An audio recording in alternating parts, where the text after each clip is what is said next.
So March 5ನೇ ತಾರೀಕು ಬೆಳಗ್ಗೆ ಇಲ್ಲಿ ಜೀರಾ ವಾಟರ್ ಕುಡಿಯೋಣ ಅಂತ ತೊಗೊಂಡಿದ್ದೀನಿ. ಜೀರಾ ಮತ್ತು ಸಿನಮನ್ ಹಾಕಿದ್ದೀನಿ, ಚೂರು ಬೆಲ್ಲ ಹಾಕಿದ್ದೀನಿ. ಇನ್ನು ಕೊಟ್ಟಿರೋದು ಗ್ಲಾಸು. ಸೊ ಒಂದು ಊಟ ತೊಗೊಂಡ್ಬಿಟ್ಟಿದ್ದೀನಿ. ಇಡ್ಲಿ ವಡೆ, ಮಸಾಲೆ ದೋಸೆ, ಶಿರಾ ಪಾಯಸ, ಸೌಟ್ ಪಾಯಸ ಇಷ್ಟು ತೊಗೊಂಡಿದ್ದೀನಿ. ಅದರಲ್ಲೂ ಇದು ತೊಳಿಬೇಕು, ಕಟ್ಟ ಎಲ್ಲ ಒರೆಸಿದ್ದೀನಿ. ಅಂದರೆ ಏನಾದರೂ ತಿನ್ನೋಣ ಸ್ನೇಹಿತರೆ, ಏನಾದರೂ ತಿನ್ನೋಣ ಅನ್ನಿಸ್ತಿತ್ತು ಸಂಜೆ. ಸೊ ಒಂದು ಊಟ ತೊಗೊಂಡ್ಬಿಡೋಣ ಅಂತ ನೈಟ್ಗೆ ಊಟ ತೊಗೊಂಡಿದ್ದೀನಿ. ಸಾರದ್ದು ಹಾಕಿ ಮುಚ್ಚಿಟ್ಟಿದ್ದೀನಿ. ಪೂರಿ ಕೊಟ್ಟಿದ್ದಾರೆ, 2 ಥರ ಸಾರು, ಹಪ್ಪಳ, ಪಲ್ಯ, ಹುರುಳಿಕಾಯಿ ಪಲ್ಯ ಇದೆ. ಸೊ ಆ್ಯಸ್ ಯೂಶುವಲ್ ನಿಮಗೆ ಗೊತ್ತಾಯಿದೆ, ಬಾಯ್ಲ್ಡ್ ರೈಸ್ ತೊಗೊಳ್ತೀನಿ, ಜೊತೆಗೆ ಇನ್ನೊಂಥರ ಸಾರು ಹೀಗೆಲ್ಲ ಕೊಟ್ಟಿದ್ದಾರೆ. ಪೂರಿಗೆ ಕುರ್ಮಾ ಎಲ್ಲ ಇದೆ. ಇದ್ರ ಜೊತೆಗೆ ಎಕ್ಸ್ಟ್ರಾ ಅಂದರೆ ಒಂದು ಶಿರಾ ತೊಗೊಂಡಿದ್ದೀನಿ, ಜೊತೆಗೆ ಇಡ್ಲಿ ವಡೆ ತೊಗೊಂಡಿದ್ದೀನಿ, ಜೊತೆಗೆ ಮಸಾಲೆ ದೋಸೆ ತೊಗೊಂಡಿದ್ದೀನಿ. ಇದು ಓಪನ್ ಮಾಡಿಲ್ಲ. ಸೊ ಇದು ಎಕ್ಸ್ಟ್ರಾ ತೊಗೊಂಡಿರೋದು. ತಿನ್ನೋಣ ಅನ್ನಿಸ್ತಿತ್ತು, ಯಾವಾಗಲಾದ್ರು ಒಂದ್ಸತಿ ತೊಗೊಂಡ್ಬಿಡ್ಬೇಕಲ್ವಾ, ಹಾಗಾಗಿ ತೊಗೊಂಡಿದ್ದೀನಿ. ಪಾಯಸ ಹೇಳೋದೆ ಮರ್ತು ನೋಡಿ, ಪಾಯಸ ಕೊಟ್ಟಿದ್ದಾರೆ. ತೊಗೊಂಡಿದ್ದೀನಿ ಸಪ್ರೇಟಾಗಿ. ಜೊತೆಗೆ ಊಟದ ಜೊತೆನೂ ಸ್ವಲ್ಪ ಪಾಯಸ ಇರುತ್ತೆ ಯಾವಾಗಲೂ. ಸೊ ಫಸ್ಟ್ ಇವಾಗ ನಾನು ಮಸಾಲೆ ದೋಸೆ ತಿಂತೀನಿ. ಸೊ ಇಡ್ಲಿ ಇರಲಿ, ಚಟ್ನಿ ಇದೆ, ಮಸಾಲೆ ದೋಸೆ ಓಪನ್ ಮಾಡ್ಕೊಳ್ತೀನಿ. ಸೊ ಮಸಾಲೆ ದೋಸೆ, ಪಲ್ಯ ಇದೆ.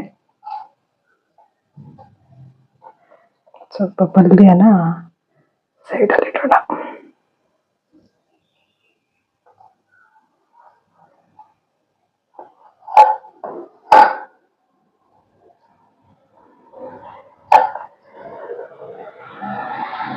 ಇದಕ್ಕೆ ಇವಾಗ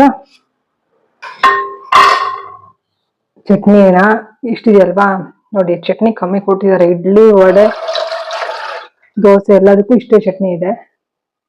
ಒಂದು ಕೆಲಸ ಮಾಡ್ತೀನಿ,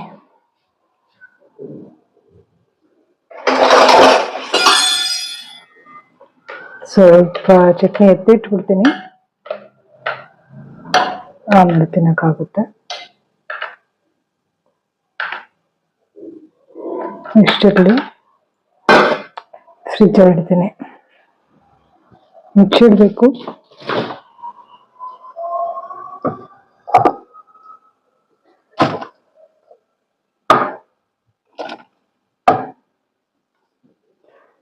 ಸೊ ಇದಿರಲಿ, ಇಲ್ಲಿ ಹಾಕೋತೀನಿ. ಸೊ ಇದನ್ನು ಏನಾಗಿಲ್ಲ. ಓಕೆ, ಇವಾಗ ಸಾರೊಂದಕ್ಕೆ ಹಾಕೋಬೇಕು. ಇದಕ್ಕೆ ಹಾಕೋಣ ಸಾರು.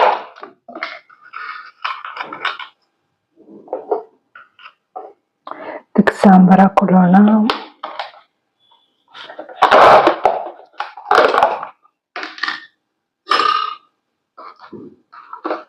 ಸ್ವಲ್ಪ ಸಾಂಬಾರು ಹಾಕೋಣ,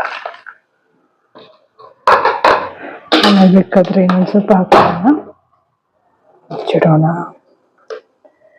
ಸೊ ಇದಿಷ್ಟು ಇವಾಗ ತಿಂತೀನಿ.